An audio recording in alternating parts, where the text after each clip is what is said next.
The Olympics are over, but if you want to compete, we've got a competition for you. And you can also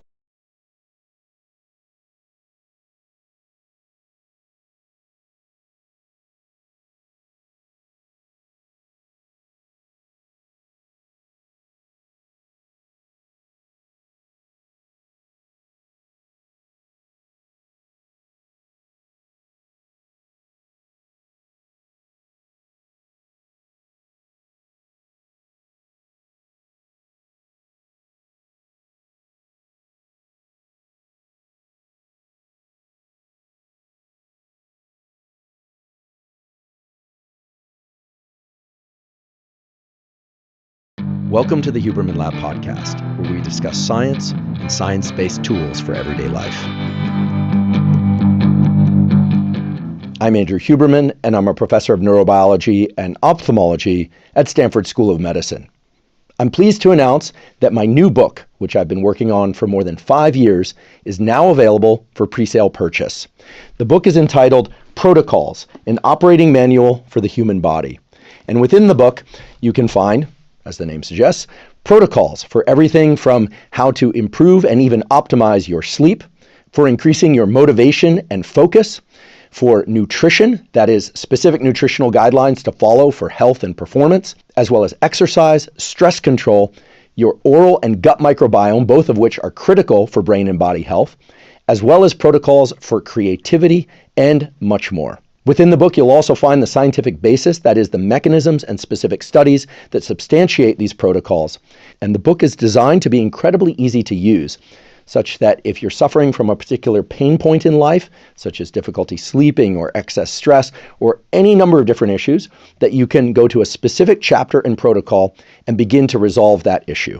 So my goal in writing this book is that it not only be exceptionally practical, but that it also be extremely informative, that is, teaching you a lot about the science that underlies the protocols that can improve your mental health, physical health, and performance. To order protocols, go to protocolsbook.com, and there you will find links to any number of different vendors, and you can select the one that you prefer.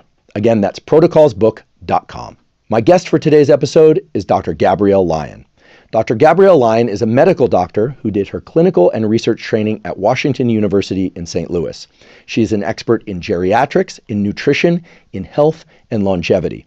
And during today's episode, Dr. Lyon explains how if we are interested in our immediate and long-term health, muscle is the organ that we need to pay attention to.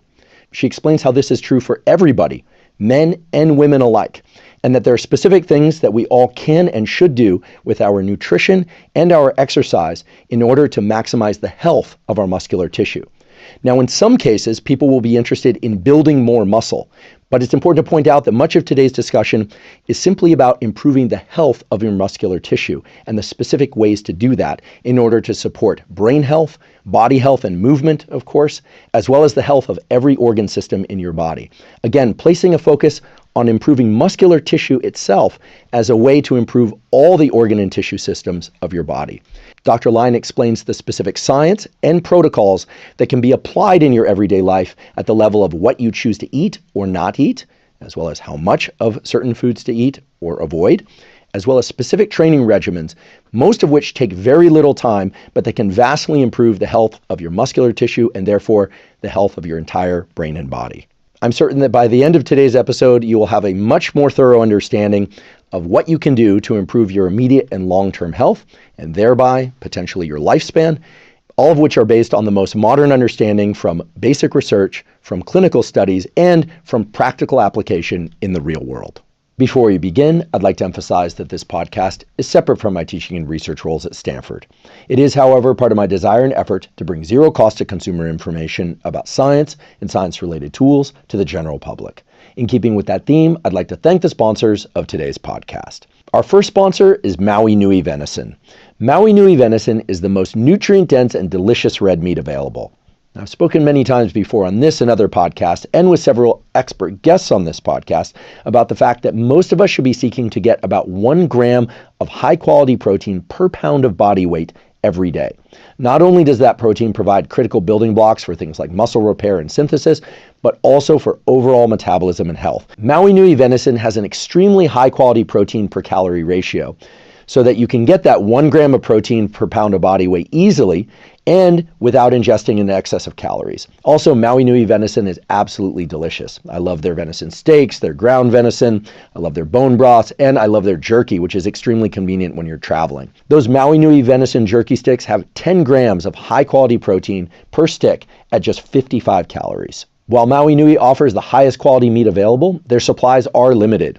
Responsible management of the axis deer population on the island of Maui means that they will not go beyond harvest capacity.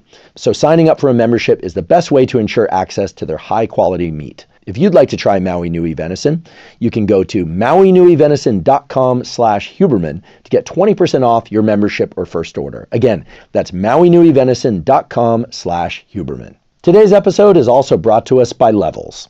Levels is a program that lets you see how different foods and activities affect your health by giving you real-time feedback on your diet using a continuous glucose monitor. One of the most important factors in both your short and long-term health is your body's ability to manage glucose, or what's sometimes called blood sugar.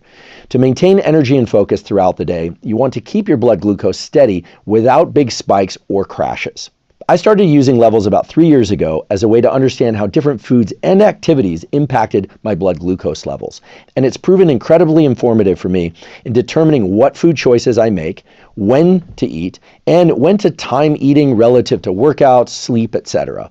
Indeed, using Levels has made it very easy for me to optimize my entire schedule and to understand where the flexibility in that schedule exists so that if I need to move a meal or I need to fast a little bit longer, or if I need to work out fasted or not fasted, all of that can be adjusted while maintaining energy and focus and great sleep at night. If you're interested in learning more about Levels and trying a CGM yourself, you can go to levels.link/Huberman. Levels just launched a new CGM sensor that is smaller and has even better tracking than the previous version. Right now, they're also offering an additional 2 free months of membership. Again, that's levels.link/Huberman to try the new sensor and 2 free months of membership.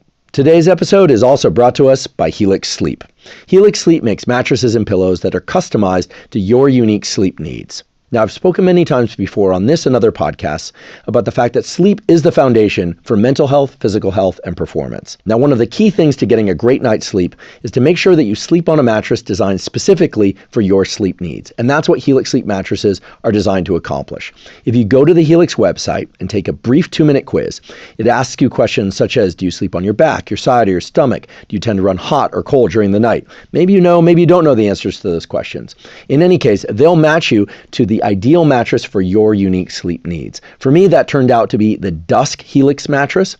I started sleeping on a Dusk mattress about 3.5 years ago, and it's been far and away the best sleep that I've ever had because it's customized to my unique sleep needs. If you'd like to try Helix, you can go to helixsleep.com/Huberman, take that 2-minute sleep quiz, and Helix will match you to a mattress that's ideal for your unique sleep needs. Right now, Helix is giving up to 30% off mattresses and 2 free pillows. Again, that's helixsleep.com/Huberman to get 30% off and 2 free pillows. And now for my discussion with Dr. Gabrielle Lyon. Dr. Gabrielle Lyon, welcome. Thank you so much. So great to have you here. You have a tremendous range and depth of expertise. You treat men, you treat women, you know a ton about exercise physiology, nutrition, you've done work in psychiatry, you've done work in geriatrics. You know so very much about how to get healthy and stay healthy. And today we're going to talk about all of that.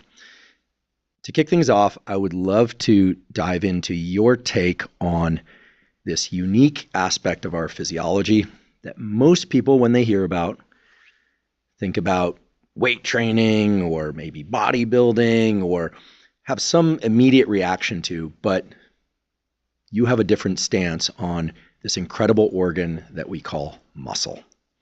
So if you would just tell us how you look at this thing that we call muscle. In men, in women, in kids, in old people, young people, how should we think about muscle? Well, first of all, muscle is the organ of longevity.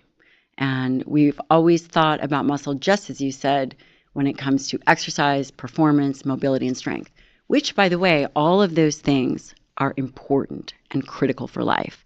But there's something very unique and special to skeletal muscle. First of all, it's an organ system. It's an endocrine organ. It is responsible for a large component of glucose disposal, roughly 80% of glucose disposal. And we all hear about these things like cardiovascular disease, type 2 diabetes, obesity. Largely, many of these metabolic diseases begin in skeletal muscle decades before. Interesting. Skeletal muscle is also an amino acid reservoir.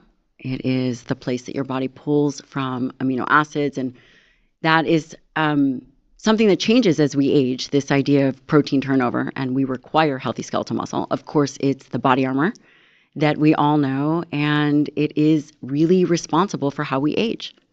And by the way, I came to this understanding through an experience I'd love to share with you. I did my fellowship in geriatrics and nutritional sciences. And at the time, we were looking at, every fellow has to have a project. Lucky for us. And we were looking at body composition and brain function. And there was one patient who I just adored. She was a mom of 3 kids, and she had always yo-yo dieted. We imaged her brain, and her brain looked like the beginning of an Alzheimer's brain. And I thought to myself, and I felt very responsible, thinking, why was this woman who was doing everything that we told her to do? She was exercising, she was eating a low-fat, high-carbohydrate diet. Why was she so metabolically unhealthy? And I realized that at the end of the day, it wasn't that she was over-fat. It was that she was under-muscled. And we spend decades, and have spent decades, trying to treat obesity when really what we need to be looking at is skeletal muscle. Super interesting. We know that the brain is among the most metabolically active organs in the body, and muscle too, one of the most metabolically active organs in the body. You'll probably tell me that one is more active than the other. Which one is it? Muscle is actually, quite frankly, not very metabolically active at rest. Interesting. For every pound of skeletal muscle, it might at rest burn 10 calories. Primarily burns fatty acids at rest. Okay, I learned something new, and I imagine many other people did as well. So this woman that was overweight, you looked at the problem through a different lens, that she's under-muscled. How does one go from being under-muscled to properly muscled, and what is that? And as I say this, I realize that many of our listeners probably don't resistance train, or if they do, they may not want to carry a lot of muscle, thinking that that would make them have to buy a new wardrobe. Certainly some of our listenership probably wants to gain more muscle, but is there a new wardrobe? Or a new sure. wardrobe. Yeah. Is there a way to view increasing muscle mass in a way that is compatible with kind of, we go like a traditional aesthetics or with overall health in a way that's sort of distinct from quote unquote bodybuilding? I mean, again, as soon as we talk about muscle, we think about slabs of meat added to different parts of our body. And surely certain people probably want to add muscle to certain parts of their body for aesthetic reasons. But how should we think about muscle in the context of some of the to-dos in terms of nutrition and exercise? And we'll segue into that. Again, how should we conceptualize this business of being under-muscled and getting to, I guess, what we call appropriately muscled? I think that it's a really good point, this idea of being appropriately muscled. So the truth is, I can't tell you how much skeletal muscle mass you should have for optimal health. I don't know how much skeletal muscle mass I should have for optimal health. We haven't done a good job in the literature and just as a population being able to track skeletal muscle and know what is optimal. We are really good at looking at body fat, and we're really good at looking at bone. But when it comes to skeletal muscle, DEXA is an extrapolation. So, for example, we use DEXA as the gold standard. And I'm going to come back to what we need to do to gain healthy skeletal muscle. But I think that it's really important to put things into perspective and a framework for how we think about things. We traditionally use DEXA. DEXA looks at bone and it looks at lean tissue collectively. Part of lean tissue is skeletal muscle mass. It doesn't determine the health of skeletal muscle mass. It doesn't determine anything about the quality of that tissue. It purely looks at lean tissue, which then we determine part of that lean tissue, maybe it's 40% is skeletal muscle. And that's important to understand as we begin to frame up the conversation as how much skeletal muscle should I have? I have no idea. But what I can tell you is that if I were to look at your blood work and I saw something like elevated triglycerides, or elevated insulin or elevated glucose, I would begin to understand that the health of your skeletal muscle isn't where it should be. And by the way, the health of skeletal muscle mass begins when we're young. This idea of sarcopenia, which for the listener or the viewer, the definition of sarcopenia, by the way, became a disease. It wasn't even classified as a disease till 2016. Wow. Yes, wow, which is very recent for a disease. It is a decrease in muscle mass and function. But interestingly, we don't necessarily know what one should have. So I think it's important to understand that when we're talking about the health of skeletal muscle, we're still pretty much in the infancy of understanding the trajectory of where it is and where it's going. So when we think about how we maintain the health of skeletal muscle, one of the things that I didn't mention is that skeletal muscle is a nutrient-sensing organ. It is uniquely sensitive to the quality of our diet. The quality of our diet defined as the quality of the amino acids that we're gaining. And that would be, for the listener, dietary protein. Skeletal muscle is sensitive to one of the amino acids, leucine. And depending on the quality of the diet, meaning how much leucine that you're getting in any given meal, will then stimulate muscle health. Not just muscle size, but muscle health. Muscle health. And the way that we think about muscle health is by proxy, is this concept called muscle protein synthesis, which we can measure. And when we get a dietary protein amount, which is between 30 and 50 grams of high quality protein, it stimulates skeletal muscle. So I love this idea of focusing for a bit on muscle protein health, because it divorces us from this conversation, at least temporarily, about muscle size, which I have to imagine is correlated, but it's a separate thing altogether. Actually, I should just ask the question, is it possible for somebody to have a lot of muscle, but their muscle health is poor? Yes. Okay. Yes. Conversely, can somebody have a moderate to low amount of muscle, but their muscle quality is high, or is that less common? Well, the first thing that you said is absolutely something that we see, is that in an individual that carries a lot of muscle, and say they're inactive, there's a big discussion about how heavy individuals will have more muscle mass.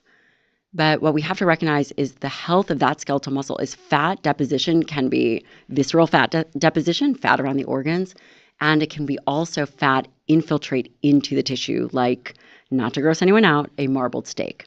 Mm-hmm. And that's exactly what can happen to unhealthy skeletal muscle, which then affects its ability to contract, which also affects, there's a ton of mitochondria in skeletal muscle. It affects the efficiency of skeletal muscle. So yes, someone can have potentially more muscle, but more unhealthy muscle. Interesting. When you say a marbled steak, I think at the extreme, like a Wagyu, a raw Wagyu, looks like there's as much white fat in it as there is red meat in it. And it's a very different taste and texture. So that's what we're talking about. My understanding is those cows don't move around much. They're somewhat sedentary compared to, say, a free-range grass-eating cow. Is that right? Yeah. Okay. That's absolutely correct. Okay. So we want quality, healthy muscle, and then we can talk about muscle amount. And then the other thing that I'll say about it is part of what defines muscle health is that flux, that movement. So if you were to think about skeletal muscle like a suitcase, and an individual was, say, going on a trip for 4 days, but chooses to eat or pack for 30 days. We know these people. Yes, I know. I'm maybe one of them. I have my suitcase here. I was only coming in for a day, but I may have packed for 4 days. Not sure what I was doing, but that's besides the point. When an individual is overeating calories, overeating carbohydrates, I had mentioned earlier that skeletal muscle, one of its primary roles is glucose disposal. And I'm sure we're going to get in the mechanisms of glucose disposal, whether it's insulin dependent or insulin independent, depending on if someone is moving or contracting that muscle. When an individual is eating food, carbohydrates, it gets stored in skeletal muscle as glycogen, because as we know, glucose at a high level is toxic to the body. So the body must move glucose out of the bloodstream into the cells. Now, what happens is there becomes this stasis. So if an individual is inactive and not exercising, then that skeletal muscle becomes overpacked. Skeletal muscle at rest burns primarily free fatty acids, which is interesting. Most people think about skeletal muscle as burning carbohydrates, but actually at rest, skeletal muscle burns fatty acids. As you can imagine, when that muscle is full and you are not exercising it, then the substrates have nowhere to go and it remains in the bloodstream. And that would be a sign of unhealthy skeletal muscle, which then loops back to what you see in blood work. Elevated insulin, elevated blood glucose. Yes. Elevated free fatty acids, elevated branch chain